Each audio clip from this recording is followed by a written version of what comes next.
Before I start this video, I just want to say thanks for 3,000 subscribers, guys. It's a nice achievement, a really nice achievement, like I'm really thankful for it. And I hope you guys continue to enjoy the content, and let's continue to grow and maybe hit 5K by the end of the year. Anyways, that's all. On to the video.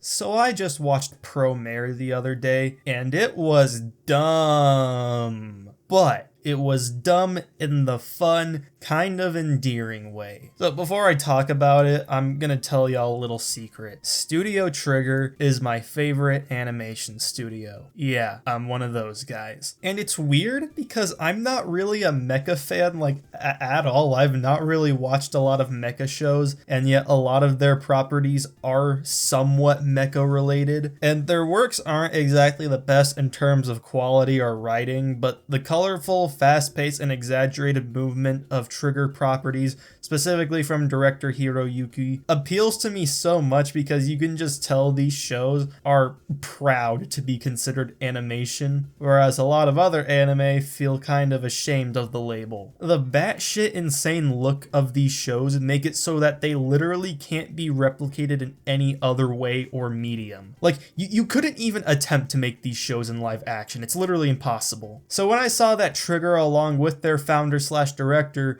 were making their first standalone movie, I was very intrigued. And when I watched it, I was pretty entertained, but in a few different ways. So let's talk about it. Let's talk about PROMARE. Now, I know what some of you guys may be thinking. Yeah, this movie is like a few years old, but you know, I don't care. Just forget about that for right now. And this movie isn't for everyone because I know you guys don't like to be happy or to feel good or to have fun. And turn your brain off movies like this aren't everybody's taste because they're simple, dumb fun. But fuck that, I love this movie. Like, I really enjoyed it, way more than I probably should have. Now, objectively speaking, this movie is really stupid. Like, the plot in this movie is incredibly over the top and dumb, but the movie knows that that's the case and points it out multiple times. Because at the end of the day, the plot doesn't really matter that much. And I typically don't like that. I usually hate movies that only feed you visuals while not taking any time or effort into their own story. But this one feels a little different to me, and I think it's because it's self-aware of how dumb it actually is. And it's not in the dumb pandering type of self-aware, like it's actually the good kind of self-aware. Like, it's telling you that very clearly that this movie is dumb and it's meant to be dumb. It's right up in your face, slapping you 100 million times to remind you, hey, this is kind of a stupid movie. And I can appreciate that for the most part. I think they go a little overboard at times, but I still had an enjoyable time watching this because of it. And by the end of it, I had a real big smile on my face because PROMARE just makes you feel happy.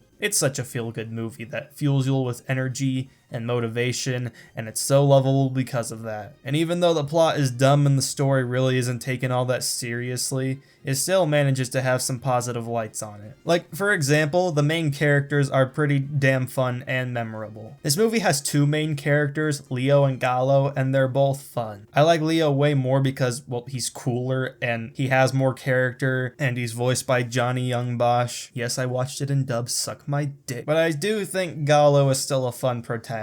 Generic as shit, kinda one note, but still fun. The main secondary character, Aina, is really fun to be around too. She's pretty much main character C, but with a bit less focus than the other two. And yet she's still just as memorable. She's probably my favorite character in this movie besides Leo. At the start of the movie, it kind of baits you into buying into this really shoehorned, generic romance between her and Gallo, but then they never really come back to it, which is kind of weird, but at the same time, it made up for it because it gave her more room to have an actual character arc and subplot that has nothing to do with romance or really sappy and generic love stories. And I like that. I like a fun visual action treat that doesn't force another generic romance down your throat. I love how Aina's subplot is all about her and her sister rather than her feelings for Gallo. Like, they're still there, but that's not what her character's focused on. It makes her feel way more human and relatable. Romance Romance is also something that would just feel kind of forced for a character like Gallo because of just how oblivious and uninterested he seems to be in anything other than his job. Like, yeah, there's that one scene that people talk about, but I don't really consider it romance. Not that you can't, I just didn't really get that vibe from it. Gallo and Leo's dynamic is incredibly fun, and I like how the character that was presented as the antagonist at the start actually turns out to be the most morally good person out of all of them. Like, it's not even one of those, oh, the bad guy was right arguments. No, he literally just was a good guy, and he becomes one later on in the movie when we get to the actual villain. Now, besides those three and Ina's sister, I guess, I kind of forgot her name, everyone else is kind of useless. Like, no, not even kinda. Like, they're pretty useless. Their entire squad, aside from those two, are useless. You couldn't pay me to name a single character in their squad outside of Gallo and Ina. And I'm not gonna lie, the villain is kind of weird. He is your pretty generic Disney twist villain, but I don't really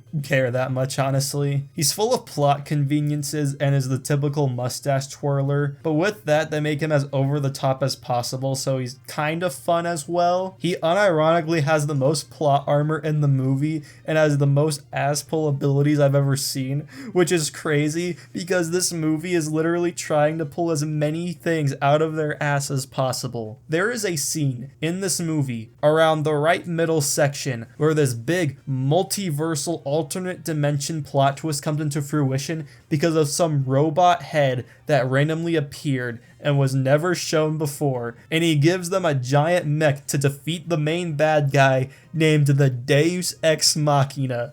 And by that time, I was fucking rolling. I could not stop laughing for like 20 minutes. I had to pause the movie just to get it off my chest because I couldn't even hate it at this point. These writers knew what they were doing. If anything, I wish they went even further with this. Fuck it, give the MC an ability literally called plot armor at this point. I don't care, do it. Now, while I'm able to give this movie a pass for not caring about its story, that doesn't mean all of it gets a pass, okay? There's still some problems, like I'm not this much of a meat-headed worm brain. The dialogue in this movie is kind of cringe. And maybe it's because I watched it in dub, but I don't think that's why. No, that's not the problem. This is a writing issue. The dialogue in this movie, especially at the beginning, is incredibly on the nose. While that is common in anime, it's like awful here. Like, it's probably the worst offender I've ever seen. Like, it's actively trying to tell you, we don't give a fuck about any of the dialogue in this movie, and the characters talk like literal bots trying to actively tell you what the message of the movie is, which doesn't really make sense because it's at the beginning of the movie. Why are you telling me this before I get to know any of these characters' names? And because of this, I can really understand why this movie isn't exactly for everyone, because the writing is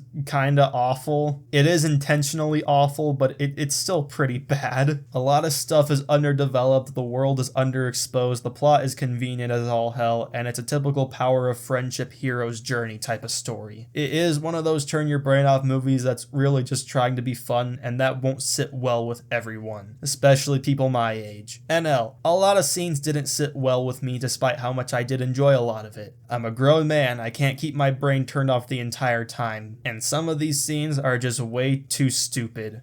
Absolute firefighter, Leo DeGolan! Okay, never mind. This movie's so fucking good, guys. This movie also wouldn't work if the visual aspect didn't deliver on itself, but thankfully it did. Now, there is a shit ton of CGI in this movie, and I'm typically not a fan of blending 2D in with 3D animation in most cases. You guys probably know this from my other videos, but surprisingly, I think it looked just fine here. It's poppy, colorful, it stands out, and everything just looks right as it is. It still has the fast-paced, jumpy, and colorful look that I've loved from Trigger, so I can't really be mad at the CGI. I liked it here. I didn't like it everywhere, but for the most part, it looked solid. There's also just a lot of scenes that look beautiful. Whenever there's a scene with just the characters interacting instead of fighting, the look of the scene is drawn, colored, and lit up so well. I love the way this movie looks. Visually, it is stunning and gives you everything you could ask for. Now, if you're not a fan of the CGI or of Trigger's style of characters or color, then once again, you will not like this movie. Your enjoyment of a movie like this entirely depends on if you cannot take it seriously and if you like the visuals, which are two big asks. But it worked for me, so who cares? This movie pretty much sums up everything you're gonna get from a Trigger property, which makes sense considering it's their first standalone film, I believe. On Twitter, I gave this a 9, but no, that's outrageous. This movie is not a 9. I enjoyed it as much as I would enjoy a 9, but as an actual movie, it's more like a 6. However, since I have so much fun with it, I have to bump it up more. PROMARE is a 7.5 out of 10. Yeah, I think that works. Anyways, with that being said, that's all I have to talk about in this video. I'll see you guys next time. Bye-bye.